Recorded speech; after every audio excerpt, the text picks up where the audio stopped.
1971 সালের এপ্রিলে শুরু হয় এই দুর্ভিক্ষ। লাখ লাখ মানুষ মারা যায় এই দুর্ভিক্ষে।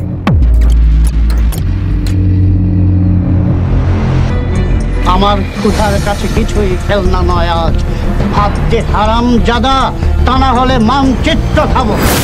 স্বাধীনতার পর একটি দেশকে কিভাবে কল্পনা করা যায় গণতান্ত্রিক ও সাবলীল রূপে, কিন্তু বাংলাদেশের প্রেক্ষাপটে সেটি ছিল সম্পূর্ণ ভিন্ন। স্বাধীনতার পর বাংলাদেশ রূপ নেয় এক দুর্ভিক্ষ ও স্বৈরাচারের যুগে। স্বাধীনতার আগে যে মুজিবের সাহস দেখে বাংলার মানুষ তার নাম দিয়েছিল বঙ্গবন্ধু, স্বাধীনতার পর তার একনায়কতন্ত্রের কারণেই সেই মানুষের মৃত্যুতে সারা দেশে মিষ্টি বিলি করে খাওয়া হয়েছিল। This is how Dhaka looks today. The same tanks on the streets, soldiers still on guard. And yet it is almost as if nothing had happened. There was no rioting, almost no reaction to মানুষের এমন পরিবর্তনের একটি কারণ উল্লেখ করব আজ জানাবো স্বাধীন বাংলার প্রথম ও বৃহত্তম এক দুর্ভিক্ষের গল্প। হ্যাঁ, সেই ৭৪-এর দুর্ভিক্ষ, যেখানে লাখ লাখ মানুষ মারা যাওয়ার পিছনে কারণ ছিল না কোনো বন্যার, না কোনো রোগের, কারণ ছিল একনায়কতন্ত্রের, কারণ ছিল বাংলার এ যাবৎকালের সবচেয়ে বড় স্বৈরাচারের। আসসালামু আলাইকুম, আমি আহাদ। এনজয় করুন পুরো ভিডিওটি। লাখ লাখ মানুষ এই দুর্ভিক্ষে মারা যায়, যাদের কাফনের কাপড় পর্যন্ত জোটেনি। দুর্ভিক্ষের সূত্রপাত হয় 1973 সালের সেপ্টেম্বর মাসে। সারা দেশে পণ্যের দাম বাড়তে থাকে।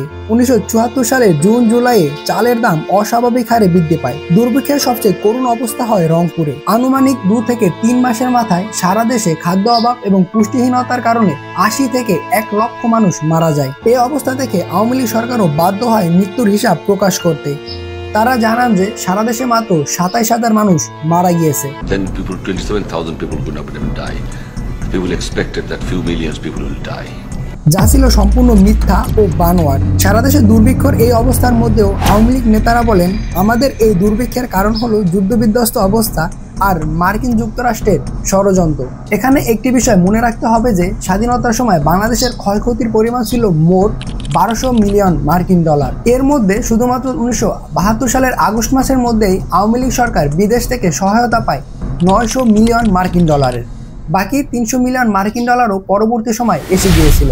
এর বাইরেও প্রতি বছর বিপুল পরিমাণ অর্থপণ্যের সাহায্য পাওয়া গেছে এবং একদিক থেকে সবচেয়ে বেশি সাহায্য এসেছিল দুর্ভিক্ষের বছর, অর্থাৎ 1974 ও 75 সালে, যেখানে সাহায্যের পরিমাণ ছিল 19.2 মিলিয়ন মার্কিন dollar. Ministry of finance, Dhaka, 1993 এর পৃষ্ঠা নাম্বার 71-এ দেওয়া তথ্য অনুযায়ী শেখ মুজিবুরের সময়কালে রাশিয়া থেকে পাস প্রকল্প বাবদ 15.312 মিলিয়ন মার্কিন ডলার, পণ্য সাহায্য বাবদ 43.539 মিলিয়ন মার্কিন ডলার, খাদ্য সাহায্য বাবদ 39.92 মিলিয়ন মার্কিন ডলার সাহায্য পায় বাংলাদেশ।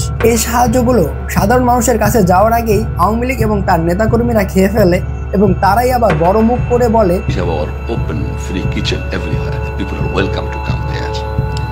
এগুলো ছাড়াও রাশিয়া, রোমানিয়া সহ অন্যান্য সমাজতান্ত্রিক দেশ যেমন বুলগেরিয়া, যুগোস্লাভিয়া, হাঙ্গেরি, পোল্যান্ড সবাই সাধ্যমতো প্রকল্প সাহায্য প্রদান করে। মোহাম্মদ সেলিমের লেখা বাংলাদেশ ভারত সম্পর্কের পৃষ্ঠা নাম্বার 192 থেকে 219 পর্যন্ত সবকিছু বিস্তারিতভাবে আলোচনা করা হয়েছে। 1971 থেকে 1981 সাল পর্যন্ত ভারত থেকে বাংলাদেশের সাহায্য পায় মোট 309.68 মিলিয়ন মার্কিন ডলার, যার মোট 88.85% আসে মুজিবের আমলে। এত সাহায্যের পরেও যুদ্ধবিধ্বস্ত শব্দটি কোনোভাবেই গ্রহণযোগ্য নয়। আরেকটি হলো মার্কিন যুক্তরাষ্ট্রের ষড়যন্ত্র। আওয়ামী লীগ সরকারের সমর্থকরা মাঝে মাঝে যুক্তি দেন যে যুক্তরাষ্ট্রের ষড়যন্ত্রের কারণে খাদ্য পৌঁছাতে দেরি হয়েছে, কিন্তু মজার ব্যাপার হলো তারা যখন কথা বলে তখন তাদের নিজেদের মধ্যে নিজেদের বিরোধীদেরাই তারা খেয়াল করে না। শেখ মুজিবুর রহমানের সরকার যে সমাজতন্ত্র প্রতিষ্ঠা করতে চেয়েছিল সাম্রাজ্যবাদের বিরোধিতা করে, সেই সরকারকে কেন যুক্তরাষ্ট্র সাহায্য করবে? বরং এভাবে বলা যায়, সাম্রাজ্যবাদ বিরোধী সরকার কেন মার্কিন যুক্তরাষ্ট্রের সাহায্যের উপর নির্ভরশীল হয়ে পড়বে? আওয়ামী লীগ সরকার সব ক্ষেত্রে নিজেদের সুবিধার জন্য প্রতারণা করার চেষ্টা করেছে। একদিকে তারা ভারত এবং সোভিয়েত ইউনিয়নের কাছে সাম্রাজ্যবাদ বিরোধী সাজার চেষ্টা করেছে, অন্যদিকে মার্কিন যুক্তরাষ্ট্রের সাথে সম্পর্ক বজায় রাখতেও চেয়েছে। তবে সত্যি কথা বলতে আওয়ামী লীগ সরকার শুরু থেকেই মার্কিন সাহায্য পেয়ে এসেছিল।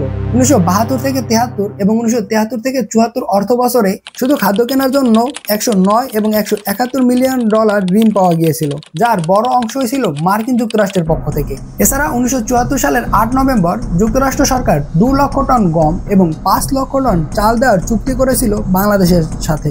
সুতরাং মার্কিন ষড়যন্ত্র বা অন্য দেশের উপর নিজেদের দোষ চাপিয়ে দেওয়া ঠিক নয়, বরং এ ধরনের কর্মকাণ্ড তাদের বারবার নিজেদের আসল চরিত্রকে ফুটিয়ে তুলেছে।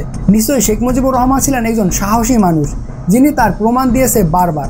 1969 থেকে শুরু করে 1971 সালের মুক্তিযুদ্ধে যার অবদান ছিল অসামান্য, যার অবদান কোনোভাবেই অস্বীকার করার মতো নয় এবং যার অবদান কোনোভাবেই বাংলাদেশের মুক্তিযুদ্ধ থেকে বাদ দেওয়া সম্ভব নয়।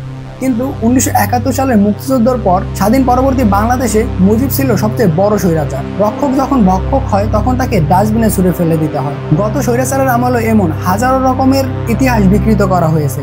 সময় এসেছে এখন নতুন প্রজন্মের সঠিক ইতিহাস জানার, প্রকৃত ইতিহাস জানার।